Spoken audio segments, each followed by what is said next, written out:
അറ്റകുറ്റപ്പണികളുടെ ഭാഗമായി ഇടുക്കി കല്ലാർകുട്ടി ഡാം തുറന്നു.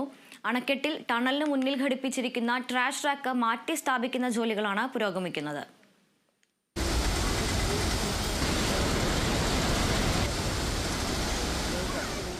അറ്റകുറ്റപ്പണികൾക്കായാണ് Nerimangalam hydro electric പദ്ധതിയുടെ ഭാഗമായ കല്ലാർകുട്ടി അണക്കെട്ട് തുറന്നത്. അണക്കെട്ടിന്റെ സൂയിസ് വാൽവ് തുറന്നാണ് അണക്കെട്ടിൽ നിന്നും വെള്ളം പുറത്തേക്കൊഴുക്കുന്നത്.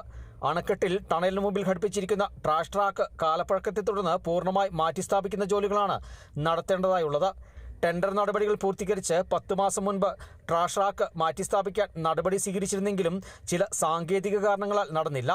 അണക്കെട്ട് പരിസരത്ത് ഇതിനുവേണ്ടി സൂക്ഷിച്ചിട്ടുള്ള സാമഗ്രികൾ ഉപയോഗിച്ചാണ് ട്രാഷ് റാക്ക് മാറ്റിസ്ഥാപിക്കുന്നത്. 1961 അണക്കെട്ട് കമ്മീഷൻ ചെയ്തത്. ഇവിടെ നിന്നും നേരിമംഗലം ജലവൈദ്യുതി നിലയത്തിലേക്ക് വെള്ളമെത്തിക്കുന്ന ടണൽ മുഖത്തെ ട്രാഷ് റാക്ക് അക്കാലത്ത് സ്ഥാപിച്ചതാണ്.